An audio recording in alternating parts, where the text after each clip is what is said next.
Nous sommes contre l'immigration qui métisse notre culture. Quitte à taper sur les immigrés.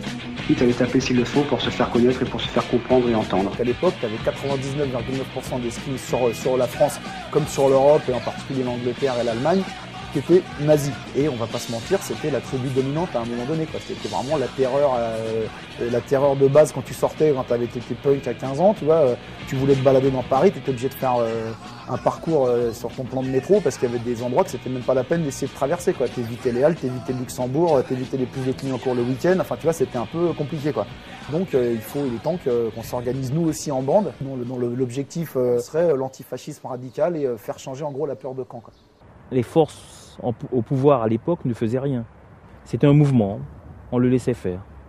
Même si la politique de l'époque, ainsi de suite, ne pouvait pas permettre à ces gars-là de fermer leur gueule et leur dire qu'ils avaient tort en gros, bah nous on l'a fait.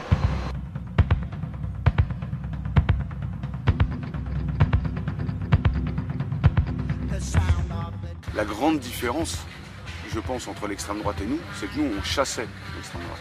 On sortait le soir pour en trouver. C'est ça la grande différence. C'est qu'on cherchait du faf.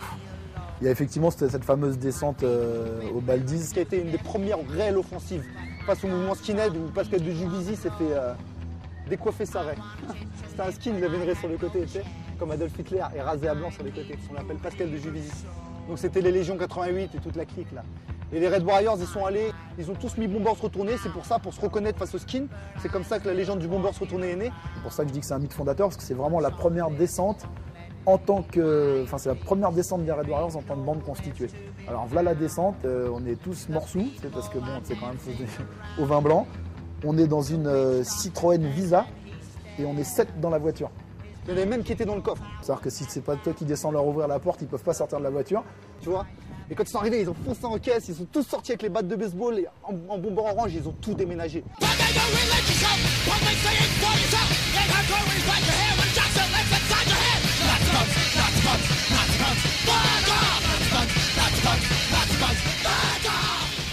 Les vrais groupes de chasseurs, on devait être 3 ou 4, c'est tout.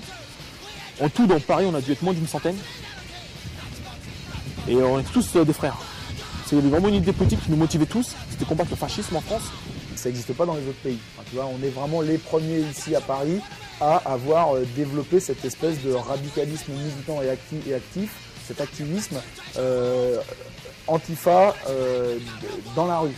Donc c'était que de la ruse, de l'armement, du nombre, des embuscades. Et on a fait notre travail, notre objectif c'était d'éliminer les skins de la capitale. Et à la fin, ma foi, je crois qu'on n'y est pas trop mal arrivé.